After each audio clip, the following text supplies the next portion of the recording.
এই তিতা ডালটা কখনো রান্না করে খেয়েছেন? খাননি তো? তাহলে আমি বলবো আপনি অনেক মজার একটা রেসিপি মিস করে গেছেন। যাই হোক, আমার রান্নার রেসিপিটা দেখে রাখুন, প্রয়োজনে শেয়ার করে রাখুন। আর কালকেই রান্না করে খাবেন। দেখবেন এটা কতটা মজা হয়। এখানে আমি বড় সাইজের ২ টা করল্লা গোল, গোল করে কেটে নিয়েছি। আর একটু মোটা করেই কেটেছি। আর ২ পাশ থেকে বিচি যতটা ফেলা যায় ফেলে দিয়েছি।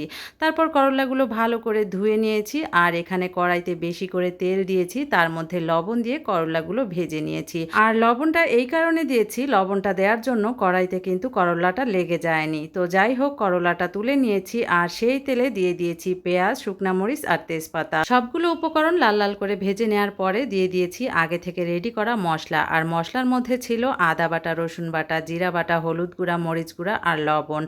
মশলাটা ভালো করে ভুনে নিয়েছি। তারপর দিয়ে দিয়েছি আগে থেকে সেদ্ধ করা ছোলার ডাল। ডালটা কিছুক্ষণ কষিয়ে নিয়েছি। তারপর দিয়ে দিয়েছি ভেজে রাখা করল্লাগুলো। আর করল্লাগুলো দেওয়ার পরে আবার কিছুক্ষণ কষিয়ে নিয়ে দিয়ে দিয়েছি ঝোলের পানি। তারপর ঢেকে দিয়ে রান্না করে নিয়েছি। আর এই তো হয়ে গেছে তিতা ডাল।